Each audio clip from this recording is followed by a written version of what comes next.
Yo, what up? It's Plasma. First of all, I wanted to say thanks for everyone that watched my first video. It was really the first time that I actually did some work to put together a video of my gameplay.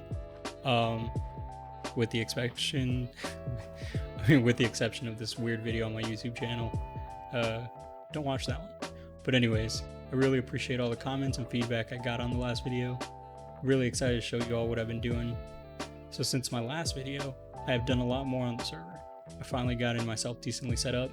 I expanded out more from my temporary base and began working on my permanent base out in the ocean.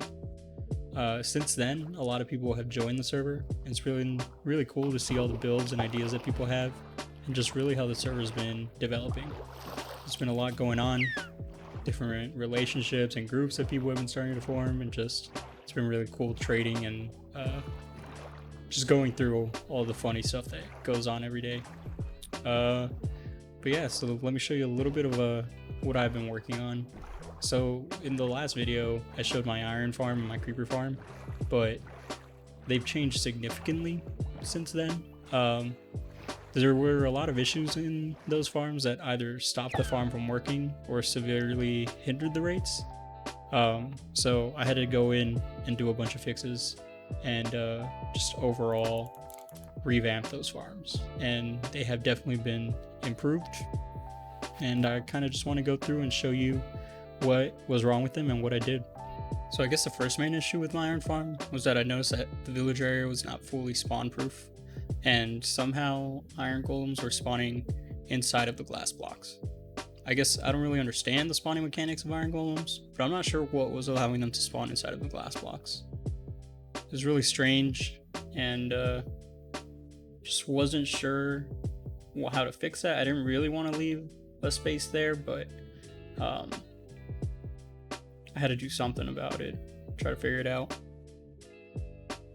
And I think the first time this happened, iron golems seemed to be causing a few issues on the server, so I tried to take matters into my own hands.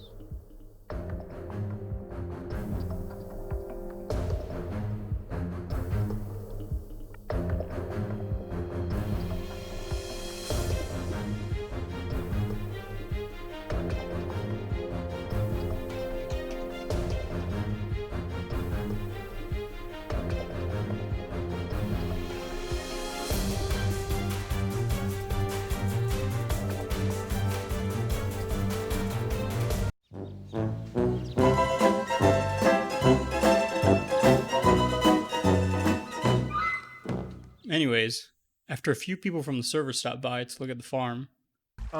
Here, break this block and break the block underneath him, it'll drop him.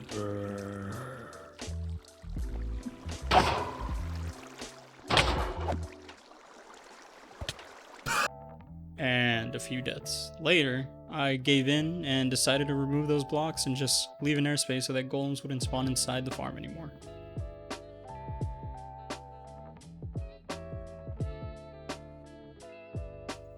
At the same time that I did this, I decided to drop the golem death chamber down to sea level because it was hard accessing the collection chest even with elytra. And I didn't want to make landing blocks up too high because I figured if they were high enough, the golems would just spawn on any blocks I placed there. Overall, this fix really improved the accessibility of my iron farm. I made a small landing pad in the ocean in front of the collection chest, and it's much easier to get to my iron now.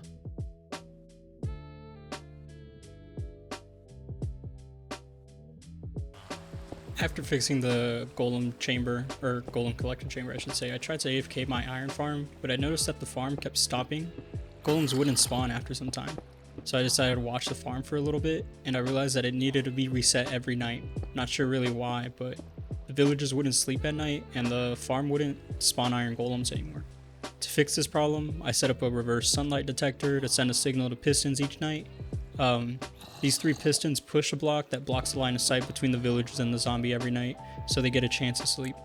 I'm not too great at redstone stuff, and because of this I didn't set up any sort of pulsing system that sends like a 5-second pulse and drops the pistons down or anything.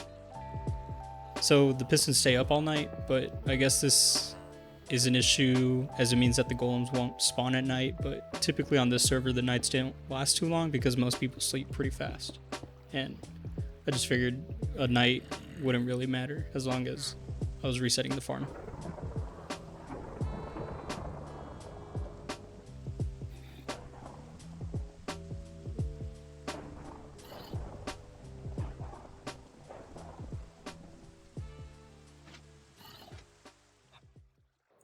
As you can see, the redstone sunlight detector works very good, and the rates of my iron farm have been pretty nice lately. I have a lot of iron to go around, so if anybody needs any iron for their beacons or in general, hit me up. I'm sure we can work out some sort of trade. #ad. So to kind of start off this next farm, I just want to say I made the terrible mistake of adding the hopper minecart first. This kind of made all the recording really annoying because the hopper minecart just moves back and forth. But yeah, so after finally having a stable source of iron and having a semi-working gunpowder farm, I figured I would need to make a sugarcane farm so I could make those sweet firework rockets. I saw this as my opportunity to start making money since it seemed that gunpowder and rockets were scarce on the server. I decided to be pretty simple and make 2 small sugarcane farms. The farm consists of a hopper minecart system, which moves back and forth underneath the dirt where the sugarcane grows. Next to the sugarcane stalks, I set up a piston and an observer system. When the sugarcane fully grows to be 3 blocks tall, the observer sees that and sends a signal to the piston, which breaks the sugarcane, which then falls, and the hopper minecart picks it up, and the harvested sugarcane is moved to the collection chest. The rates for this aren't amazing, but it's enough for me to get by, and the system is pretty small, so it makes sense that I'm not getting a lot of sugarcane.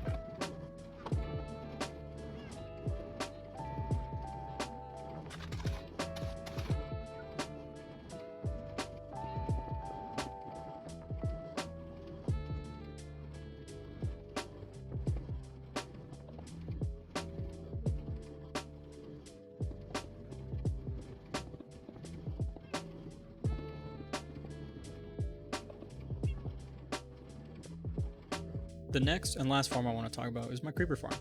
It has definitely been the most troublesome farm because I made an underground creeper farm and I had to dig out a chunk all the way to bedrock.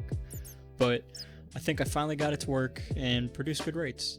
So previously I had a water elevator that brought up creepers from below to the surface and then pushed them onto magma blocks for illumination. But I'm not sure what was going on, but I think that a lot of my creepers wouldn't even make it up to the top. I'm not sure if they despawned or what was happening, but since the above ground illumination chamber was more of a novelty to watch creepers die, I decided to get rid of the water elevator and have the creepers just die at bedrock level. To do this, I set up magma blocks where the water converged at the bottom level, so when creepers get caught in the water, they die in the magma. Then I set it up so that water flowed just past the magma block, but the creepers couldn't since they're just too tall. At this next block, I set up hoppers which transport gunpowder underneath the creeper farm into a collection chest that I set up adjacent to the farm. After fixing this and adding a few more carpets to the spawning platforms inside, my creeper farm finally has really good rates. I can get a row and a half of gunpowder stacks by AFKing overnight. So again, if anybody needs any rockets, hit me up because I've been growing my stock a bit. #ad again. Really appreciate everybody checking out these videos. I have so much more to show you, and if you want to see what else I've been working on, make sure to stay tuned for my other videos. Thanks a lot for watching.